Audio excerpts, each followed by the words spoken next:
सभी को जय मां सरस्वती और सभी को गुड मॉर्निंग। तो गाइस आज हम फिर से आप सभी लोगों के लिए लेकर आ चुके हैं क्लास 12 के फिजिक्स के इम्पॉर्टेंट क्वेश्चंस की प्रैक्टिस क्लास। गाइस आज के इस क्लास में हम लोग इम्पॉर्टेंट न्यूमेरिकल क्वेश्चन डिस्कस करने वाले हैं।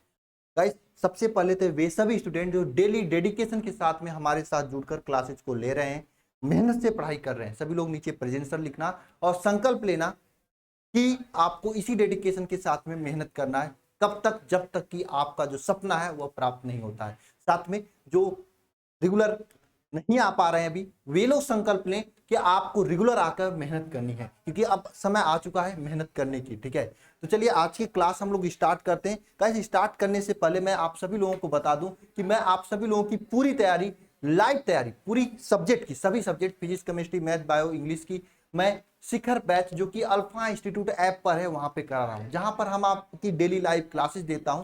Daily live classes live doubt class होती है, यानी क्लास के बीच में अगर आपको कोई भी चीज नहीं समझ में आई तो आप वहां पे हैंड राइज का ऑप्शन होता है, उस पर क्लिक करके या फिर कमेंट करके या फिर अलग से नंबर भी प्रोवाइड कराया जा रहा है, आप उस पर फोन करके पूछ सकते हैं, समझ सकते हैं टीचर से। ऐसा हो ही नहीं सकता कि पढ़ाया जाए आपको ना समझ आए। मान लीजिए कभी नहीं आता है किसी की, सबका दिमाग एक साइड का नहीं होता, उसके लिए आप क्लास 11 पढ़े हो या ना पढ़े हो, आप क्लास 12 में अच्छा कर सकते हैं। नहीं करेंगे तब होगा, मेहनत स्टार्ट करेंगे तब होगा, बैठे रहने से कुछ नहीं होगा। क्लास का जो है क्लास नोट्स पीडीएफ आपको प्रोवाइड किया जाएगा, जो भी क्लास में पढ़ाया जाएगा उसका पीडीएफ दिया जाएगा, ताकि आपको कोई बुक नहीं खरीदना हो। पीडीएफ के साथ में प्रैक्टिस के लिए हर एक टॉपिक पे 10-10, 12-12 क्वेश्चन दिया जाएगा, ताकि आप अच्छे से प्रैक्टिस कर पाओ। ऑनलाइन टेस्ट होता है जो कि आपकी तैयारी को बेस्ट बनाता है, यानी ऑनलाइन टेस्ट जो कि आपकी तैयारी को क्या बेस्ट बनाए। मतलब ऑनलाइन टेस्ट में क्या होता है, जो क्वेश्चन आपको कैसे लिखना है इन सभी चीजों को समझा, मतलब टेस्ट देंगे तो आपको प्रैक्टिस होगी और आप अच्छा कर लेंगे। ठीक है, इसी तरह से मेमोरी चार्ट आपको दिया जाता है चैप्टर वाइज, ताकि जो भी चैप्टर आप पढ़ें कम समय में रिवाइज कर सकें। Complete syllabus theory plus important question के साथ में अल्फा इंस्टीट्यूट ऐप पर शिखर बैच में तैयारी कराई जा रही है। आप इसे ज्वाइन कर सकते हैं अल्फा इंस्टीट्यूट ऐप को डाउनलोड करके, या फिर नीचे नंबर है 930-577-1375 पे कॉल करके जानकारी ले सकते हैं। लेकिन एक बात ध्यान रखिएगा, हो सकता है आपका कॉल एक बार दो बार में रिसीव ना हो, तो आप अलग अलग टाइम पे 5 बार 10 बार कॉल करते रहिएगा, निश्चित रूप से कभी न कभी कॉल रिसीव हो जाएगा। क्योंकि 1-1 हजार 2-2 हजार कॉल डेली आ जा रही है, तो इससे मेरे को प्रॉब्लम हो जा रही है। ठीक है, तो चलिए आज ही क्वेश्चन हम लोग स्टार्ट करते हैं। न्यूमेरिकल क्वेश्चन है फिजिक्स के। ये पहला क्वेश्चन आप सभी लोगों के सामने है, जो कि किरचॉफ के नियम पर आधारित है। बहुत ही आसान क्वेश्चन है, किरचॉफ के प्रथम नियम पर। क्वेश्चन को मैं यहाँ पे लिख लेता हूं। इसमें क्या है आपका, इस तरह से कई सिग्नल है। ठीक है, इस तरह से ना, कितना है, 4, 1 2 3 4 ही है। ठीक है, मैं क्वेश्चन लिखता हूं, आपको अगर आए तो नीचे क्वेश्चन के कमेंट बॉक्स में जवाब दे दो आप। 4 एम्पियर की धारा क्या हो रही है, जा रही है। ये 4 एम्पियर की धारा जा रही है। ठीक है, 4 एम्पियर की धारा जा रही है। और 10 एम्पियर की धारा क्या हो रही है, आ रही है। 10 एम्पियर की धारा आ रही है। 3 एम्पियर की धारा भी जा रही है। ठीक है, इसके अलावा क्या है आपका इसमें, और आई एम्पियर की धारा यहां से आ रही है। ठीक है, और इसमें क्या है, इसमें क्या है आपका 6 एम्पियर की धारा जा रही है। ये पूरा सिस्टम है। आपको इस आई का मान ज्ञात करना है, तो आपको कैसे ये क्वेश्चन लगाओगे बताओ। आपको ये पता होगा कि इसमें इस संधि, इसे क्या कहा जाता है, इस पॉइंट को कहा जाता है संधि। क्या कहा जाता है, संधि कहा जाता है, संधि इसे कहा जाता है। और किरचॉफ का प्रथम नियम क्या कहता है, संधि की ओर आने वाली धारा इज इक्वल टू संधि से दूर जाने वाली धारा। देखिए, अब देखिए ये संधि की ओर कौन कौन सी धारा आ रही है, एक तो आई आ रही है, आई हो जाएगा प्लस, ये 10 आई आ रहा है, 10 ए हो जाएगा प्लस ना। अब सन से दूर कौन कौन जा रहा है, सन से दूर देखिए 3 एम्पियर की धारा जा रही है प्लस, 4 एम्पियर की धारा जा रही है प्लस, 6 एम्पियर की धारा जा रही है, ये सन से दूर जा रहा है। तो कुल धारा क्या होगा बताओ, 6 4 10, बताओ आई का मान क्या होगा, इस समीकरण को सॉल्व कर दो। आई इक्वल टू क्या हो जाएगा, 6 4 10, यानी 10 3 13, 13 माइनस 10 बराबर आई का मान क्या हो जाएगा, 3 हो जाएगा, 3 एम्पियर, ये आई का मान हो जाएगा। इस तरह से आपको निकाल लेना है। ठीक है, 3 ए का मतलब 3 एम्पियर। इस तरह से आसान क्वेश्चन था, प्रैक्टिस क्वेश्चंस हैं। इस टाइप के क्वेश्चंस मैंने क्लास में कराया भी है शिखर बैच में। ठीक है, वहां के बच्चे तो कर ही लेंगे, लेकिन आप लोग भी प्रैक्टिस करिए, कोशिश कीजिए कि हो जाए। ठीक है, नेक्स्ट क्वेश्चन देख लो यहाँ पे, ये वाला क्वेश्चन, ये भी आसान क्वेश्चन है। व्हीटस्टोन सेतु का नाम सुना है आपने, उसी पर आधारित क्वेश्चन है। देखिए आपके फिगर में जो क्वेश्चन दिखाई दे रहा है, इस क्वेश्चन को अगर हम सही तरीके से बनाए तो ये ऐसे बनता है, चतुर्भुज के नुमा। ठीक है, इसे बनाने का तरीका मैंने आप लोगों को ऑलरेडी बता रखा है, ऐसे बनता है। ऐसे बनता है, यह आपका क्वेश्चन है। ठीक है, इसमें क्या है, ये 3 है, ये 3 है, 3 ओम का है। ठीक है, 3 ओम का है। ठीक है, और इधर क्या है, ये 6 ओम का है, ये भी 6 ओम का है। ठीक है, और इसके बीच में 8 ओम का, कितना का, 8 ओम का प्रतिरोध, तुल्य प्रतिरोध लगा हुआ है, 8 ओम का तुल्य प्रतिरोध लगा हुआ है, तुल्य प्रतिरोध लगा हुआ है।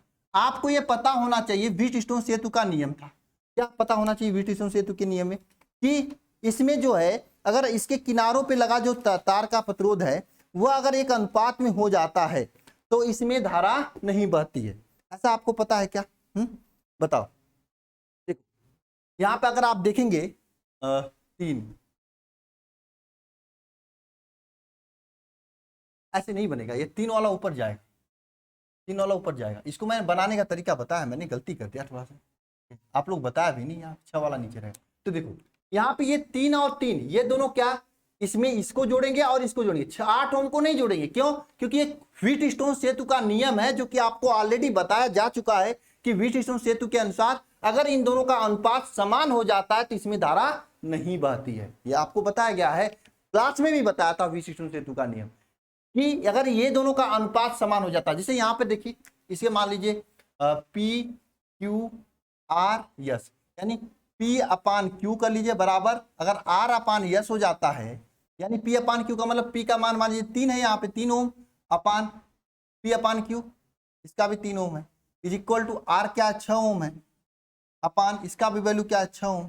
इसको काटेंगे तो इसका वैल्यू 1 हो जाएगा, दोनों का वैल्यू 1 आ जाएगा। यानी ये अनुपात 1 होने का मतलब क्या हुआ कि ये व्हीटस्टोन सेतु के नियम को फॉलो करता है। जब व्हीटस्टोन सेतु के नियम को फॉलो करेगा तो क्या होगा, इसमें धारा नहीं बहेगी। जब धारा नहीं बहेगी तो हम केवल इन्हीं दोनों को सॉल्व करेंगे। चलिए सॉल्व करते हैं। 1 देखिए, ये 3 ओम 3 ओम, ये दोनों 3 ओम के जो तार हैं ये किसमें है भाई, ये 3 ओम के जो दोनों तार ये किसमें है बताओ, श्रेणी क्रम में है। ठीक है, ये 3 ओम के दोनों तार ये किसमें भाई, ये भी श्रेणी क्रम में है। ठीक है, इन दोनों को श्रेणी क्रम में जोड़ेंगे, जो आएगा ये दोनों से एक दूसरे के समांतर क्रम में हो जाएंगे। तो 3 ओम के तार श्रेणी क्रम में, इसको जोड़ेंगे तो क्या आ जाएगा, 3 + 3, ये आर का वैल्यू, यहाँ पे कैपिटल आर का वैल्यू क्या हो जाएगा, 3 + 3 हो जाएगा। यहाँ पे कैपिटल आर का वैल्यू क्या हो जाएगा, 6 + 6 हो जाएगा। हाँ, तो 3 + 3 का वैल्यू कितना हो जाएगा, आर का वैल्यू 6 हो जाएगा। यहाँ पे आर का वैल्यू क्या हो जाएगा, 12 हो जाएगा। यहाँ पे 6 हो जाएगा, यहाँ पे क्या हो जाएगा, 12 हो जाएगा ना।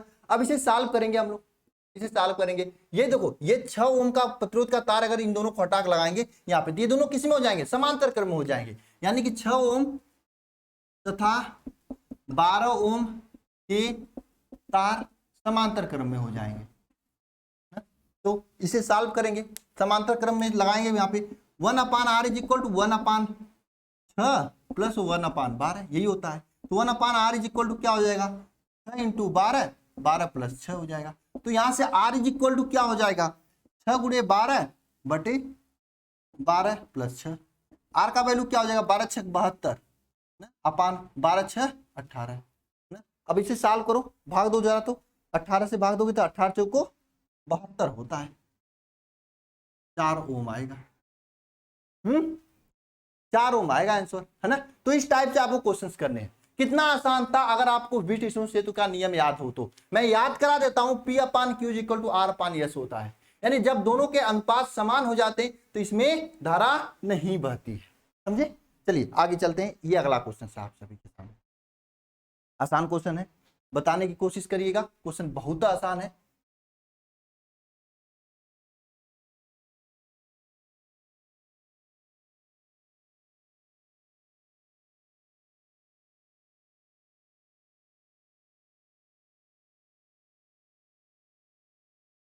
कोशिश करिएगा। 12 वोल्ट विद्युत वाहक बल तथा 3 ओम आंतरिक प्रतिरोध की बैटरी किसी प्रतिरोधक के संयोजित किया गया है। एम्पियर कितना धारा निकल रही है, यहाँ पे 0.5 एम्पियर की धारा निकल रही है। तो जुड़े हुए प्रतिरोध का मान क्या होगा, ये क्वेश्चन आपको करानी है, बतानी है आपको। सोचिएगा और बताइएगा मुझे। इसमें क्या कर रहा है, 12 वोल्ट के विद्युत वाहक बल, यानी ई का वैल्यू क्या है आपका यहाँ पे 12 वोल्ट, आपको नहीं आ रहा है, मैं बता रहा हूं, ध्यान से देखना। 12 वोल्ट का विद्युत वाहक बल है, ई का वैल्यू क्या 12 वोल्ट है, और इसमें धारा कितना निकल रही है, आई का वैल्यू कितना है 0.5 एम्पियर की धारा निकल रही है ना, 0.5 एम्पियर की धारा निकल रही है, ठीक है। और ये 12 वोल्ट का जो विद्युत वाहक बल है 0.5 एम्पियर की धारा निकल रही है, और इसमें प्रतिरोध कितना लगा है, कैपिटल आर का वैल्यू कितना लगा है यहाँ पे बताओ, 3 ओम का लगा हुआ है, ठीक है। ये है सिस्टम ना।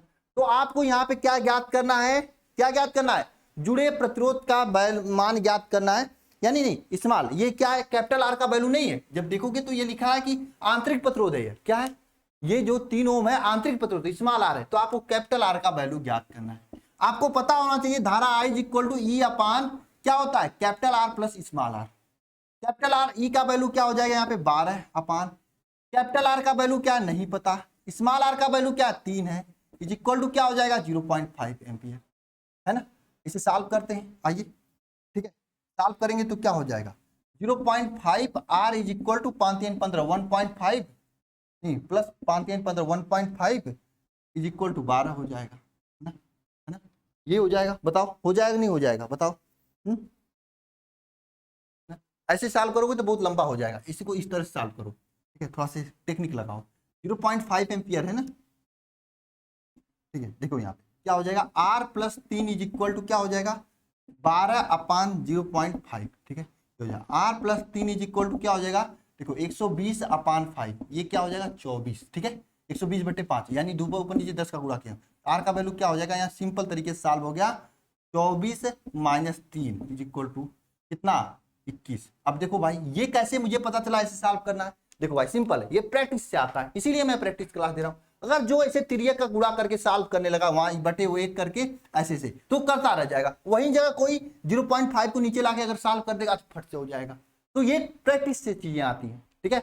अगला क्वेश्चन पे चलते हैं हम लोग, ये अगला क्वेश्चन आप लोगों के लिए, चलिए पढ़िए, बहुत आसान क्वेश्चन है। क्वेश्चन में क्या कर रहा है बताइए, क्वेश्चन में क्या कर रहा है, क्वेश्चन में बोल क्या रहा है, एक विद्युत परिपथ जिसमें 2 एम्पियर की धारा 5 मिनट तक प्रवाहित होती है, आई का वैल्यू कितना है 2 एम्पियर है, टी का वैल्यू कितना है 5 मिनट। अब 5 मिनट को हम लोग सेकेंड में चेंज करेंगे तो 5 में 60 का गुणा कर देंगे, क्यों करेंगे सर जी, क्योंकि हर जगह सेकेंड में यूज होता है, ठीक है, इसलिए मैं ऐसा करूंगा ना, ठीक है भाई, ना समझे, 5 का गुणा कर दूंगा, 5 इंटू 60 सेकेंड हो जाएगा। तो प्रवाहित करने में 1200 जूल का कार्य करना पड़ता है, W का वैल्यू कितना है 1200 जूल, 1200 जूल का कार्य करना पड़ता है। तो विद्युत वाहक बल ज्ञात कीजिए, आपको पता होना चाहिए विद्युत वाहक बल इज इक्वल टू क्या होता है W अपान Q होता है। अब बताओ कौन सा फार्मूला लगेगा, इस Q का वैल्यू तो दिया नहीं है, W का वैल्यू दिया है, Q का वैल्यू निकल जाए तो काम हो जाएगा। तो आपको पता होना चाहिए, मैंने आपको बताया Q इज इक्वल टू क्या होता है आई टी होता है, आई मतलब धारा 2 एम्पियर, टी का मतलब क्या 5 गुणे 60 हो जाएगा, यानी 5 दूनी 10, मतलब Q का वैल्यू कितना 600 आ जाएगा। बताओ आ जाएगा नहीं आ जाएगा, अब आसान हो जाएगा नहीं, अब आपको यहाँ पे Q का भी वैल्यू मिल गया और W का भी वैल्यू मिल गया।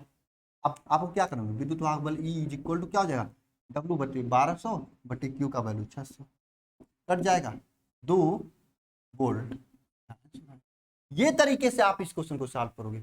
कमेंट बॉक्स में सभी लोग कमेंट करके मुझे ये बताना कि क्वेश्चंस मजा आए कि नहीं लगाने में, ठीक है। और सभी लोग जो लोग नए हैं मैं सभी से कहूंगा कि भाई साहब पढ़ाई बहुत मेहनत से कराई जा रही है, समय भी बहुत मेहनत से आता है, समय निकल जाने के बाद दोबारा नहीं आएगा आपके हाथ में। क्लास को ज्वाइन कर लीजिए, अब मेहनत से तैयारी स्टार्ट कीजिए।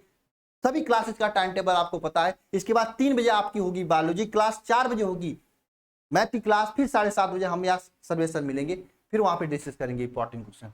भाई मेहनत करने स्टार्ट कर दो, एकदम पूरा जी जान लगा, ठीक है। चलिए मिलते हैं नेक्स्ट क्लास में, सभी को धन्यवाद, सभी को जय मां सरस्वती।